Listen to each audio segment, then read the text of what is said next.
Dear students, today's class we are going to learn about Azure Blob Storage.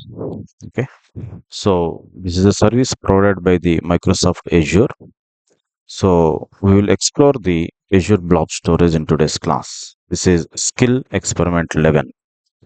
So the task of this experiment is the first part of this experiment is we have to create a storage account in the Azure portal.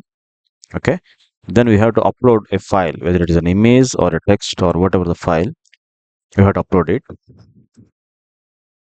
into the storage account. Then we have to explore the different access levels.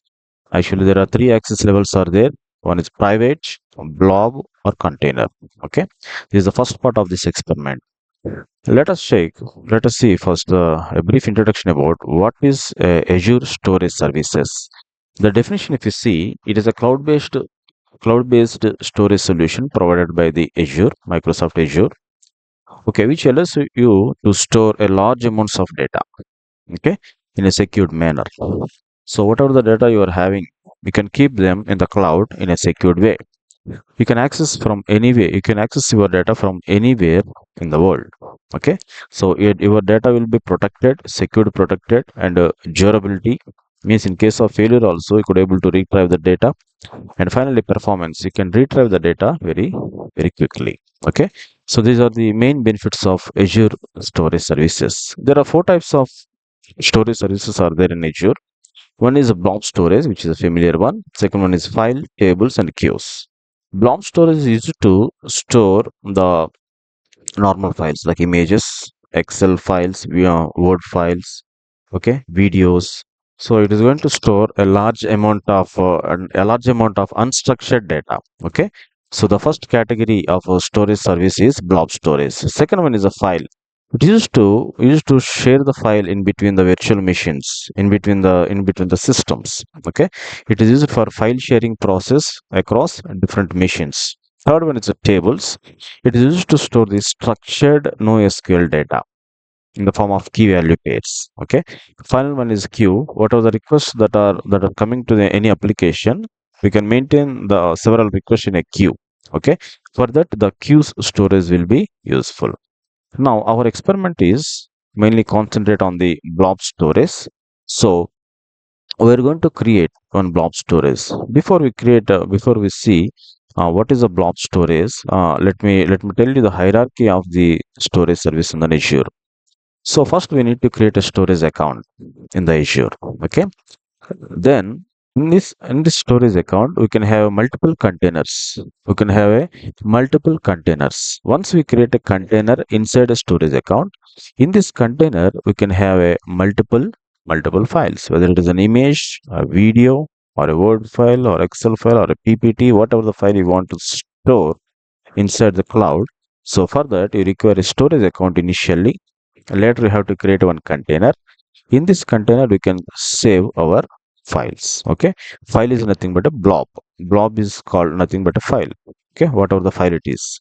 We can have multiple containers in a storage account. Let us see how to do this in the Azure portal.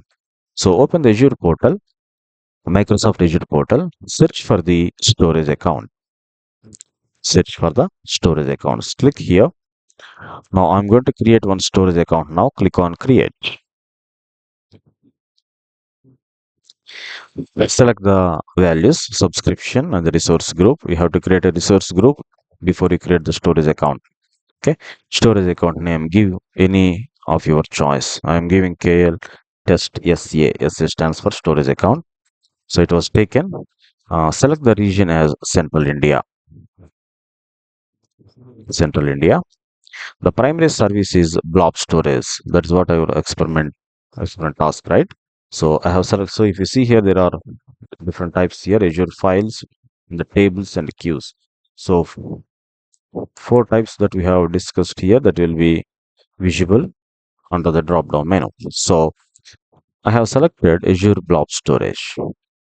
Okay, performance I am leave it as it is. And coming to the redundancy, I don't want to redundant data because as I'm using a free account, student account. So if I go for the redundant, means our data will be redundant at the different zones. Okay, different zones for more secure data. But I am going with only locally redundant storage, which costs very less for me. Right now, click on review and create. It's going to validate. Once it get validated, I will click on create. Now one storage account will be created for us. Okay. So understand the hierarchy now. First we have to create one storage account. This is what we have done now. Once the storage account is created, inside we can have multiple containers. So I'm going to create one container once the storage account is created. So the deployment is in progress. Once the deployment is done, we can go with the creation of the container. It is going to done very quickly. So this is the first part of our experiment is we have to create a storage account, upload a file, then we have to explore different access levels. There are three types of access levels are there: private, blob, or container. Okay, we will see that in this experiment. Right, deployment is completed. Now go to the resource. Go to the resource. So now we have to create a storage container.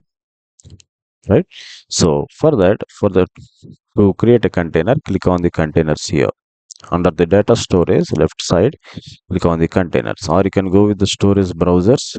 Click here, click here. You can also do like this. Okay. So add container, give a name, KL test container. KL test container. It was taken. The name was taken. Create. So one container is created, one storage account I have created, one container I have created. Now under this container, in this container, I can upload different files, okay, of my choice. What are the files I want to upload that I can upload now? Okay, so click here, click on the container. Now you can have a different folders here. You can have different folders like you are having in our system. You can have a folders. Click on add directory. I will create a folder name with employee data. Okay. One folder will be created. Go inside the folder, click on this. Now you can upload the file here, right? What are the file you want to upload? You can upload. Now I'm going to upload two files, two CSV files. You can upload any images also if you want. So I'm going to upload one CSV file, employee data. Click on upload. Successful upload. One more file I want to upload here. Upload. Click on browse. Department data. Okay. Click on. Now see here in my storage account, the container which I have created, inside the container, I have uploaded two files. Okay. So we may have different files inside the container. Each file we call it as blob, right? These are the two blobs I have created. If you want to see this data, click on these three dots, view or edit. This is the data, right? Employee data, name, department, and salary. Same as go with this view or edit, right? Now the task of our experiment is second step is completed. The third one is explore the blob access levels. Access levels means giving the permissions to our files. The files that you upload here that can be accessed by everyone or which cannot be accessed by anyone. Okay, two options you can have, or you can giving an access to some extent. So for example, if I can give the permission to the employee data, but I can restrict the access from the access for the dep- mm, department data. So for that, different access levels we are having. Now see here, there are three types of access levels are there.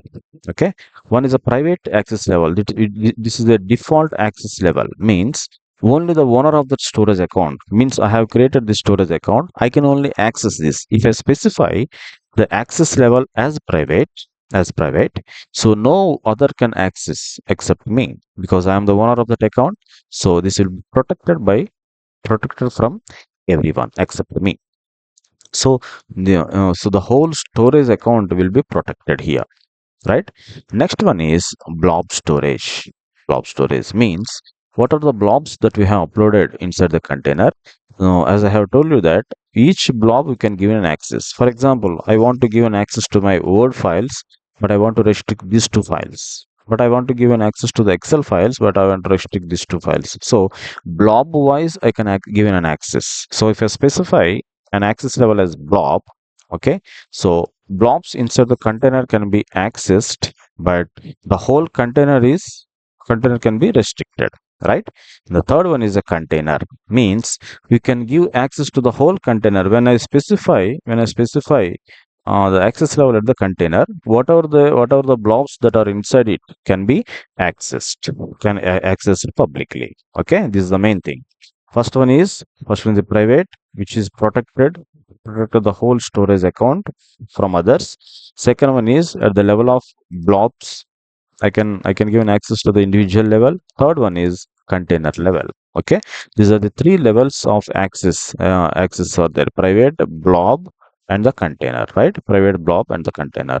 Now see. So if you see here, change the access level. When I click here, you can have these three options. See, as I have told you that by default it is selected with the private, no anonymous access.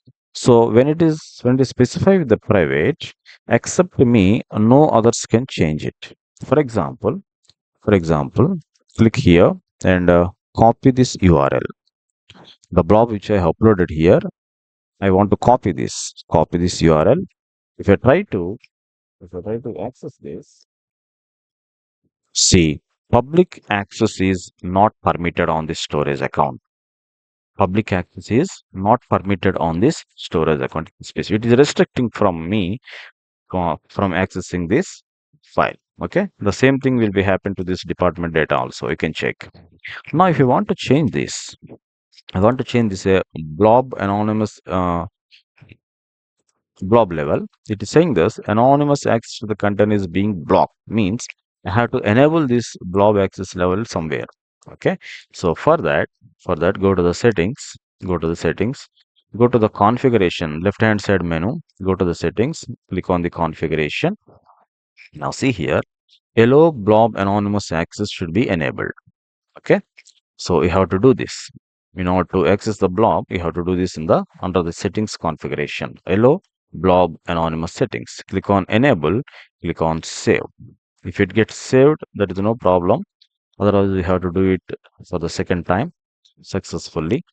Now go to the storage browser, go to the container. Now try to change this. Again, it is showing like right. So you have to do this for the second time. Go to the settings, configurations. Now zero disable. Do it for the second time. Save. Okay. So allow blob anonymous access.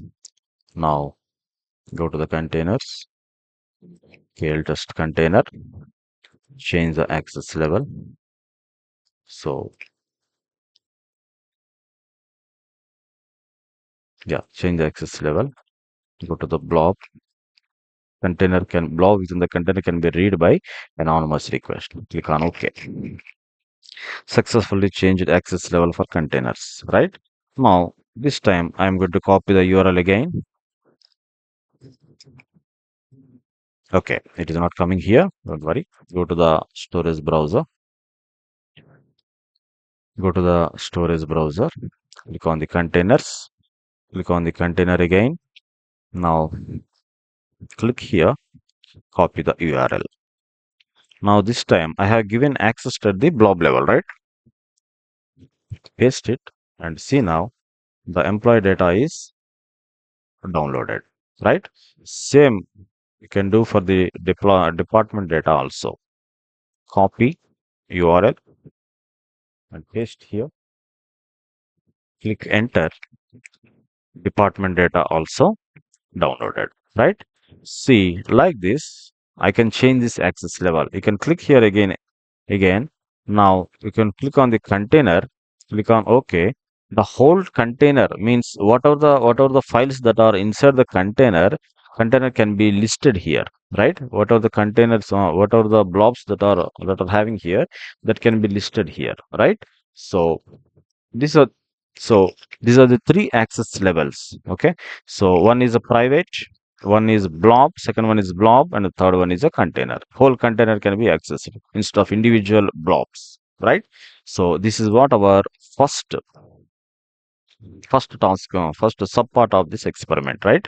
Create an Azure storage account, upload a file, and explore the blob access levels. We'll see the second one now.